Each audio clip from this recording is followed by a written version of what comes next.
এই দুই একদিন কি আপনারা মিডিয়াতে দেখতেছেন প্রচুর ধর্ষণ হইতেছে, মাদ্রাসায় প্রচুর ঝামেলা হইতেছে, মানে হুজুররা পুরা টুপি জুব্বা পরা মানে অপরাধী। কালকে তো একজনে আমার ফাইনালিস্টের এক বড় ব্যক্তি লিখিয়ে ফেলছে বাংলাদেশে নাকি 99% মূল্যায় নাকি কি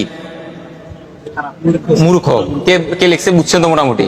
এখানে 99%-এর মধ্যে কি 1%-এর 99% লোক আছে না এখানে? এখানে কি লোকগুলো কি এরকম? তো সে কথাটা কেন বললো? কারণ হচ্ছে মিডিয়া আমাদেরকে কি করতেছে, পৌঁছাইতেছে ট্রাই। আপনি দেখবেন এই যে যমুনা টিভি আপনাকে দেখালাম সকালে 2-3টা নিউজ করছে তারা এটা নিয়ে। মানে এমন ভাবে লেখে, ঘটনা সবগুলো একই মনে হয়, এবং হচ্ছে যে মানে এমন ভাবে লেখে যে টুপি জুব মানে দোষটা ব্যক্তির না, দোষটা হচ্ছে টুপি জুব্বার। লেখার ইম্প্যাক্টটা কিন্তু এরকম হয়। মানে আমরা তো এই জিনিসগুলো আগে বুঝতামই না। হ্যাঁ, জুলাইয়ের পরে দিল্লি স্টার আর হচ্ছে প্রথম কালো আর আলো, এই তাদের ন্যারেটিভ 13 সালের ন্যারেটিভ গুলো আমরা এখন বুঝতে শিখছি, তাই না?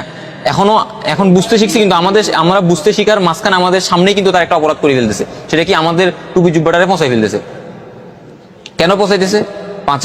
5 মে এবার যেভাবে আয়োজন হয়েছে, প্রায় কত 28টা না 29টা প্রোগ্রাম দেখলাম, এবং প্রচুর মানুষ লেখালেখি করছে।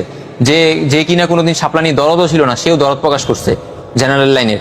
এটা কি আগে কখনো দেখছেন আপনারা? এবার 5 মে আমাদের শাপলাকে আমরা শাপলা হিসেবে মানুষের সামনে তুলে ধরতে পারছি, কিছুটা হইলো। এটা আমরা আরো বেশি করবো ইনশাল্লাহ। তো এই যে হঠাৎ করে মোল্লাদের দেশের প্রতি দেশের মধ্যে তাদের অবদান আছে, এটা যখন মানুষ খাইছে, এবার মিডিয়া নামি গেছে যে না, মোল্লাদেরকে উঠছে, মোল্লাদেরকে নামাইতে হবে।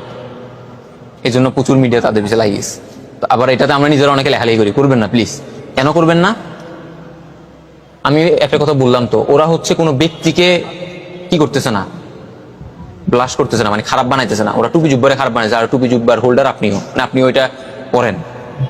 হ্যাঁ, আপনারা ওরা না মানুষ বানাই ফেলতেছে।